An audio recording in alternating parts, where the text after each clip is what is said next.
Alors, je suis ravie de vous retrouver pour cette nouvelle guidance. Une guidance pour entrer dans le mois de décembre. Ce mois tout froid, mais en même temps tout doux, où il y a un rassemblement autour des fêtes de fin d'année. Donc, on va regarder ensemble à quoi nous invitent les énergies de ce nouveau mois dans lequel on va entrer.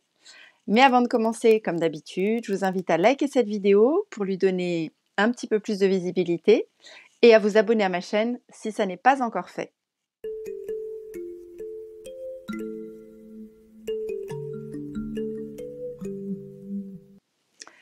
Alors, on va commencer par la petite canalisation que j'ai reçue de ce mois-ci. Donc, j'ai vu un doux feu qui crépitait et j'ai ressenti une énergie du partage, de la relation, du foyer chaleureux. Ce que j'ai entendu, c'est qu'il y avait vraiment une invitation à partager dans la profondeur du cœur et de la sincérité de qui on est. Donc, accepter de faire entrer l'autre dans notre espace, qu'il nous voit tel que l'on est et aussi de le voir lui tel qu'il est, afin de pouvoir jouir d'une relation plus authentique, nous permettant de nous expanser. Parce que toute relation fausse, qu'on s'en rende compte ou non, a tendance à nous rétracter.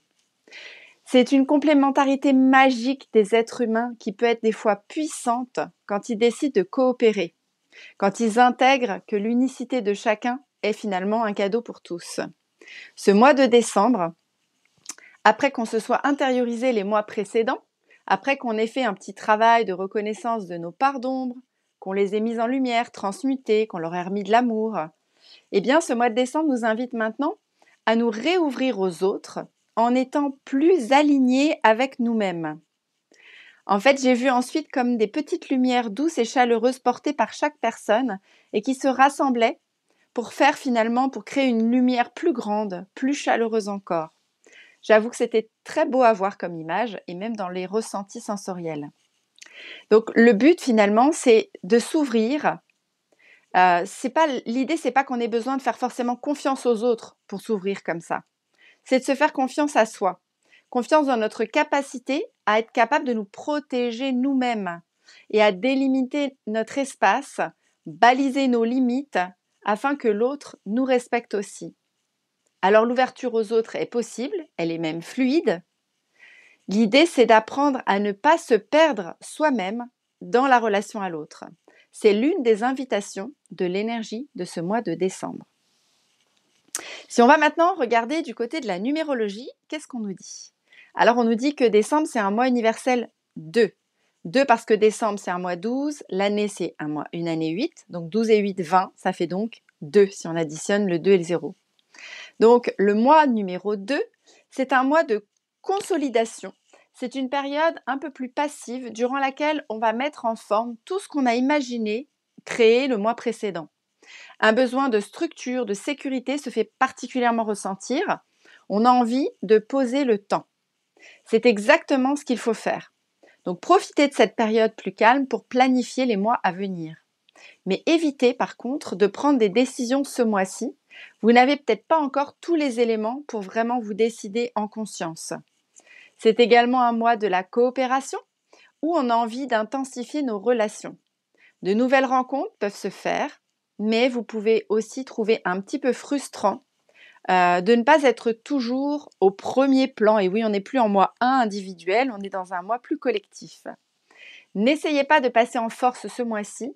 Vous ne serez pas sur le devant de la scène, mais plutôt en coulisses. Si vous gardez un esprit coopératif, vous pourriez rencontrer des personnes, des gens qui vous seront d'une grande aide pour ce que vous aurez à mener par la suite. C'est aussi un bon mois pour procréer, pour se sentir en fusion avec l'autre, pour donner et aussi pour recevoir de la tendresse, de l'amour. C'est cependant un mois délicat car il nous fait beaucoup douter. Comme le chiffre 9, la vibration du 2, elle nous rend un petit peu plus vulnérables, un petit peu plus fragiles, parce qu'on est sous l'influence dans la relation aux autres. C'est là que je vous disais que c'est important de rester bien aligné à nous-mêmes. Donc si jamais vous vous mettez en couple ce mois-ci, vous aurez tendance à ne pas être sûr de la suite de la relation. Et dans tous les domaines, finalement, ce mois-ci, c'est la prudence et la diplomatie qui vont être recommandées afin d'éviter tout conflit, ainsi qu'un minimum de lucidité aussi en s'entourant des bonnes personnes, par exemple. Les autres seront un peu le miroir de nous-mêmes. Donc, laissez les personnes et les choses arriver naturellement, mais ne vous isolez pas pour autant, c'est pas la peine d'aller se cacher dans sa grotte. Vous avez besoin de soutien des personnes en qui vous faites le plus confiance. Au niveau de l'astrologie maintenant, les jours défilent mais ne se ressemblent jamais. S'il est temps de dire adieu à 2024, ou enfin presque, les derniers jours de l'année nous promettent encore de vifs rebondissements au niveau des astres. En décembre, les planètes jouent les troubles fêtes en multipliant les rétrogradations et en additionnant les remises en question. Ça crée quelques tensions, des frustrations, ça génère du stress.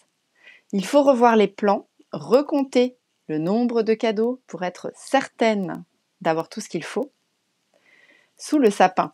Mais surtout, il devient primordial d'assurer ses arrières. Placés sous l'influence du Sagittaire, les prochains jours vont s'annoncer particulièrement électriques. Et si d'ordinaire, la saison du Sagittaire est plutôt synonyme de feux d'artifice, de festivités, cette fois-ci, les étincelles pourraient bien démarrer parfois quelques incendies. C'est normal, les nombreux événements planétaires vont s'intensifier tout au long du mois de décembre. D'abord, il y a Mercure rétrograde, la planète de l'intellect et de la communication, qui brouille les échanges, qui provoque des retards et qui fait naître des incompréhensions. Et puis, il y a Pluton, les transformations, le changement, qui, après 16 ans dans le signe du Capricorne, fait maintenant son entrée dans le ciel du Verseau pour les 20 prochaines années. Il va falloir qu'on s'y fasse. Ce qu'il faut comprendre derrière tout ça, eh bien, une rupture de rythme qui va s'intensifier, nos aspirations qui vont peut-être changer, nos envies aussi. Et enfin, il y a Mars, l'action, qui fait également demi-tour dans le ciel. En rétrograde, celle que l'on surnomme la planète rouge, questionne notre ambition. L'accumulation de tout ça va nous pousser à nous interroger sur celle que nous sommes, sur celle que nous désirons devenir. Elle va aussi nous questionner sur qu'est-ce qui nous permet véritablement de nous épanouir, qu'est-ce qui nous anime, quelles sont les choses dans lesquelles on est prête à nous investir corps et âme. Autant de questions qui devront trouver des réponses à mesure que l'on va traverser les différentes épreuves qui se glisseront et les différentes planètes sur notre chemin. Donc ce mois-ci, tout va tourner autour de nos aspirations. Encore une fois, il est question de se recentrer et de garder notre alignement, vous voyez, de la place qu'on tient dans notre vie. Décembre va nous inonder également quand même de belles énergies d'amour, d'expansion, d'imagination et de joie. On va être plus spirituel, plus connecté. On va déborder d'idées pour concrétiser nos projets avec une grande liberté d'esprit. Nous sommes prêts à tout remettre en question, c'est aussi l'avantage, pour ouvrir nos cœurs et nos philosophies de vie. Cependant, attention, en excès, cette quête d'idéal pourrait parfois nous mener à des émotions quand même assez intenses. Donc prenons le temps de réfléchir à nos actes et à nos paroles, tout en écrivant éventuellement notre liste de Noël. Après une année riche en transformations, on va célébrer les fêtes de fin d'année dans une simplicité, dans le partage, pour nous ressourcer. L'avenir s'annonce prometteur, alors accueillons les nouveautés qui vont bientôt arriver en 2025 avec enthousiasme. Voilà pour l'astrologie. Si maintenant on va voir du côté des fêtes celtiques, qu'est-ce qui se passe ce mois-ci ? Eh bien, nous retrouverons dans la deuxième partie du mois la fête de Yule, qui débute le 21 décembre, vers 10h et quelques du matin, et qui va durer quelques jours, cette célébration, comme beaucoup de fêtes païennes. Elle nous aide à célébrer le solstice d'hiver. Donc, cette fête, c'est l'ancêtre de Noël. Elle marque sur la roue de la vie l'entrée, vraiment cette fois-ci, dans l'hiver. Rappelez-vous, à Lita, au mois de juin, on avait le roi Wu qui avait gagné la bataille contre le roi Shen. Eh bien, cette fois-ci, à Yule, c'est le roi Shen qui reprend le dessus. C'est alors le solstice d'hiver avec la nuit la plus longue de l'année. Les récoltes sont terminées, l'hiver s'installe pour mieux accueillir le printemps prochain. On est dans un temps du coup encore d'introspection qui nous mènera à mûrir. Dans l'Antiquité romaine, de grands repas étaient organisés et il y avait des cadeaux qui étaient échangés en hommage à Saturne, le dieu de l'agriculture. On en profite alors pour s'offrir des présents, pour accrocher des chaussettes et pour brûler une bûche. Quelques écorces d'orange, un peu de sapin dans un chaudron. N'oubliez pas les bâtons de cannelle, les baies séchées pour la décoration. Voilà, cette fête de Yule, elle a plusieurs symboles qui sont associés au feu, le feu de Yule.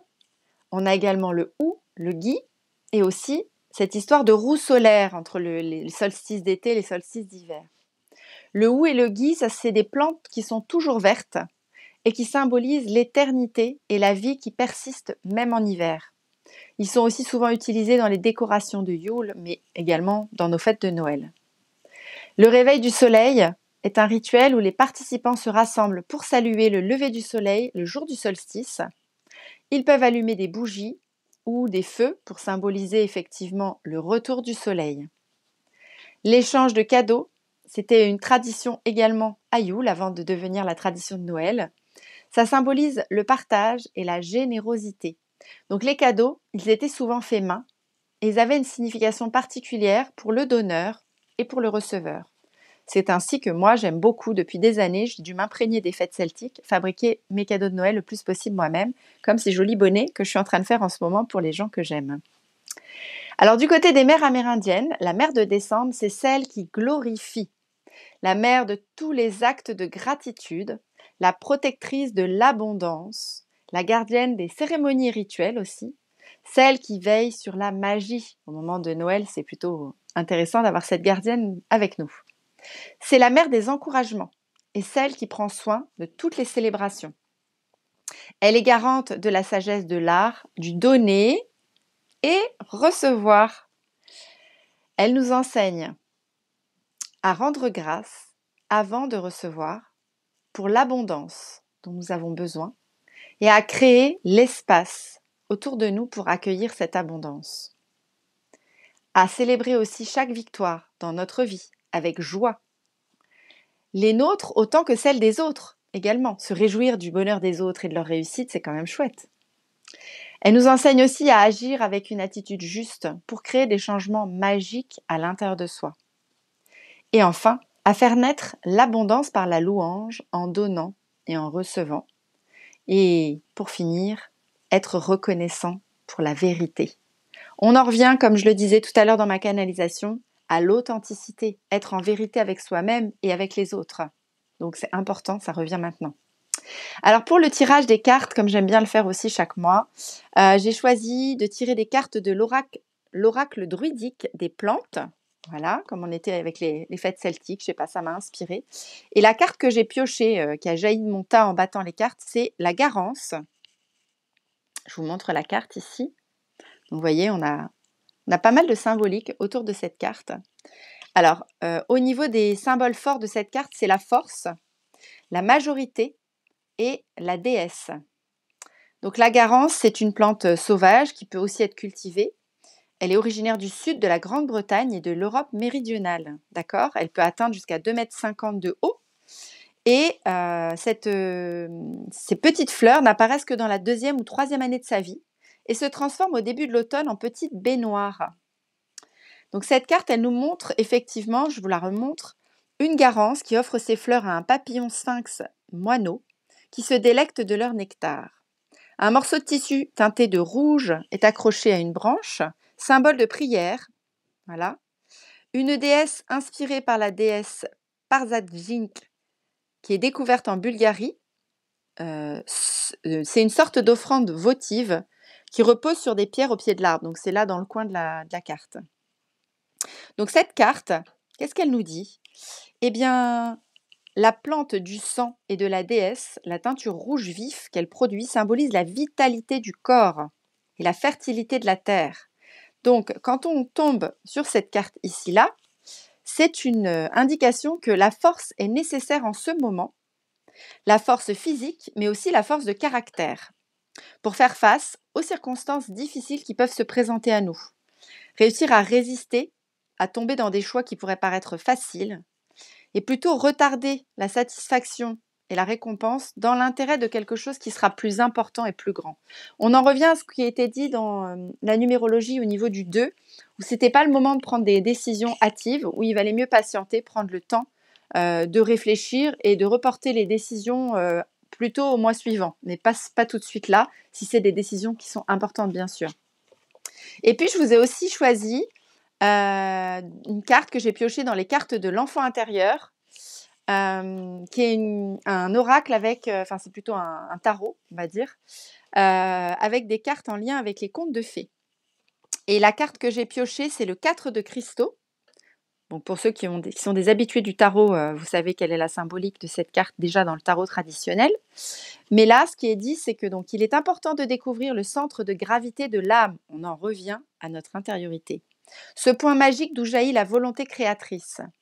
C'est cette faculté qui nous aide à construire le monde confortable à nos valeurs, principes directeurs les plus profonds. La responsabilité personnelle et les actes constructifs sont les premiers pas vers l'édification d'une vie magnifique pour nous-mêmes et autrui. Les enfants gnomes de cette carte s'activent à construire une maison au moyen de divers outils dans un esprit de coopération. Et quand même, ça s'invente pas. Je vous parlais tout à l'heure dans ma canalisation de se rassembler, de coopérer, de faire des choses ensemble. Et là, on tombe sur une carte où il y a de la coopération. Cette maison a pour fondation un pommier représentant l'arbre de vie. Dans la mythologie grecque, le pommier est symbole d'abondance. On revient avec l'abondance de la mer de ce mois-ci, la mer amérindienne. Une nouvelle conscience est en train d'être bâtie. Vous voyez, ils bâtissent ensemble une nouvelle conscience. On en revient à ma canalisation. En Thaïlande, les logis sont souvent pourvus d'une réplique miniature de la maison où les esprits pourront venir habiter. Cette coutume séculaire permet d'accueillir les anges gardiens dans la maisonnée, tout en y introduisant des talismans porteurs du pouvoir éclairant de l'amour universel et de la vérité. On revient à la vérité de la mère originelle. Ce rappel permanent permet aux membres de la famille de développer leur force intérieure et une attitude de respect envers toute la vie. Les gnomes sont très concentrés et prennent leur travail très au sérieux. Ils ont une vision qu'ils sont en train de manifester. Qu'êtes-vous en train de construire dans votre vie? Par quelle vision intérieure êtes-vous habité en ce moment? Quelle que soit la réponse, concentration, responsabilité, ferveur et diligence sont les 4 pierres d'angle que vous devez édifier pour accomplir vos vrais objectifs. Voilà pour les cartes que j'ai piochées ce mois-ci.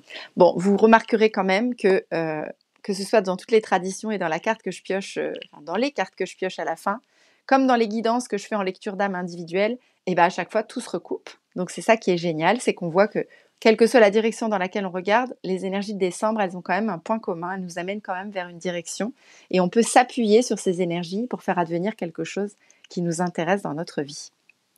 Voilà pour cette petite guidance du mois de décembre. Je vous souhaite de vous reconnecter à vous-même, de vous ouvrir vos cœurs pour vous reconnecter aux gens que vous aimez à l'approche des fêtes de Noël. Pensez à être dans l'authenticité, à offrir des cadeaux qui vont vraiment avoir de la valeur humaine pour les personnes qui vous entourent, à être dans quelque chose de plus éthique quoi, pour ce réveillon et ces fêtes qui arrivent.